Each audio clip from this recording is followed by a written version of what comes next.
आखिरी चिराग की रोशनी। सर्दियों की एक खामोश रात थी। हुआ आहिस्ता आहिस्ता चल रही थी, जैसे किसी उदास दिल की सांसें हों। शहर के किनारे एक पुराना सा घर था, जिसकी दीवारों का रंग उतर चुका था। इसी घर में एक बूढ़ी औरत, अम्मा ज़ैनब, अकेली रहती थी। कभी यही घर हंसियों से गूंजता था। उनका शौहर हामिद और बेटा अहमद उनके साथ रहते थे। अहमद बहुत शौख और हंसमुख बच्चा था। वो हर रोज स्कूल से आकर अपनी माँ को गिले लगाता और कहता, अम्मा, एक दिन मैं आपके लिए बड़ा सा घर बनाऊंगा। मगर वक्त हमेशा एक सा नहीं रहता। हामिद एक हादसे में इस दुनिया से रुखसत हो गए। इस दिन के बाद अम्मा ज़ैनब की आंखों की चमक मद्धम पड़ गई। अहमद ही उनकी जिंदगी की वाहिद उम्मीद था। वो दिन रात मेहनत करती, लोगों के कपड़े सत, ताकि अहमद की पढ़ाई जारी रहे। साल गुजरते गए। अहमद बड़ा हो गया। इसने शहर की एक बड़ी कंपनी में मुलाजमत हासिल कर ली।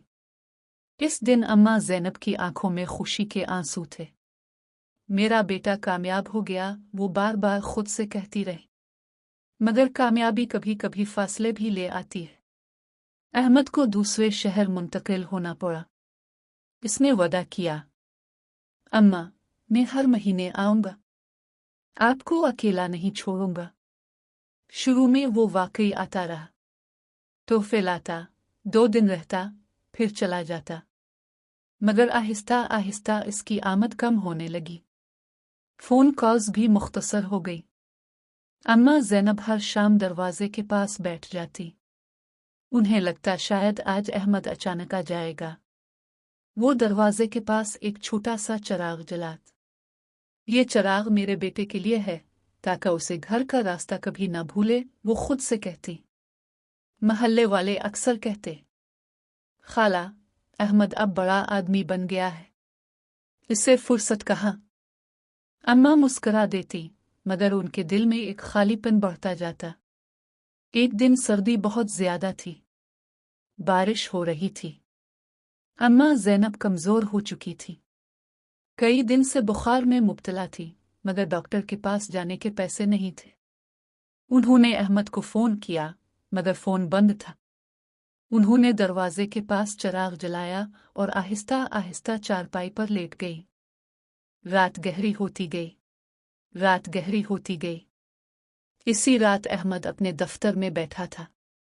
अचानक इसके दिल में अजीब सी बेचैनी हुई। उसे अपनी माँ की आवाज़ याद आई, बेटा, जल्दी आया करो।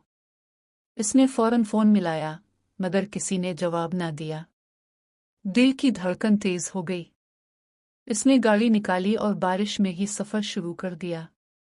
जब वो गांव पहुंचा तो रात के 2 बज चुके थे।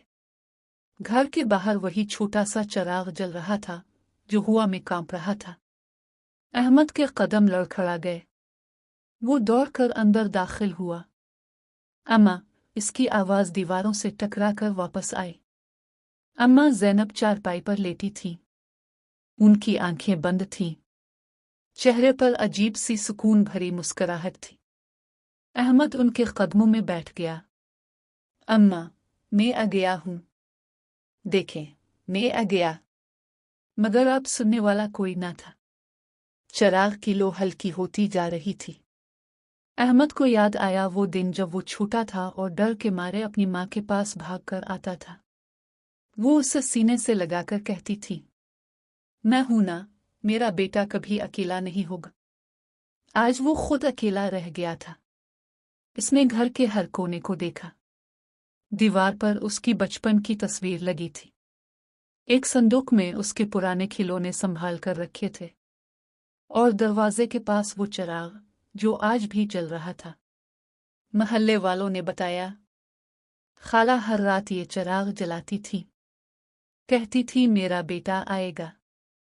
अहमद के आंसू रुकने का नाम नहीं ले रहे थे। इसने माँ के हाथ अपने हाथों में लिए। वो ठंडे हो चुके थे, मगर इनमें माँ की मोहब्बत की गर्मी अभी भी महसूस हो रही थी। अगली सुबह पूरा गांव जनाजे में शरीक हुआ। अहमद की नजरें झुकी हुई थीं। वो हर कदम पर खुद को कसूरवार महसूस कर रहा था। माँ को मिट्टी के हवाले करते वक्त उसे यूं लगा जैसे उसकी दुनिया दफन हो रही हो। चंद दिन बाद अहमद ने शहर की मुलाजमत छोड़ दी। वो वापस इसी पुराने घर में आकर रहने लगा। लोगों ने हैरत से पूछा, इतनी बड़ी नौकरी छोड़ दी? अहमद ने आहिस्ता से जवाब दिया, मैंने सब कुछ पा लिया था मगर अपनी माँ को खो दिया। अब मैं वही चिराग जलाऊंगा जो उन्होंने मेरे लिए जलाया था। हर शाम वो दरवाजे के पास वही चिराग जलाता, मगर अब वो चिराग किसी के आने के लिए नहीं बल्कि माँ की याद में जलता था। वक्त गुजरता गया। अहमद ने गांव के गरीब बच्चों के लिए एक छोटा सा स्कूल खोला। इसने इसका नाम रखा अम्मा ज़ैनब फाउंडेशन। वो हर बच्चे को ऐसे पढ़ाता जैसे अपनी माँ के ख्वाब पूरे कर रहा हो। कभी कभार रात को वो आसमान की तरफ देखता और आहिस्ता से कहता, अम्मा, अब मैं आपको अकेला नहीं छोड़ूंगा, आपकी दुआएं मेरे साथ हैं। हुआ आहिस्ता आहिस्ता चलती और चिराग की लो हल्की सी झूमती है जैसे कोई माँ दूर से मुस्करा रही हो। कहते हैं माँ की मोहब्बत कभी खत्म नहीं होती।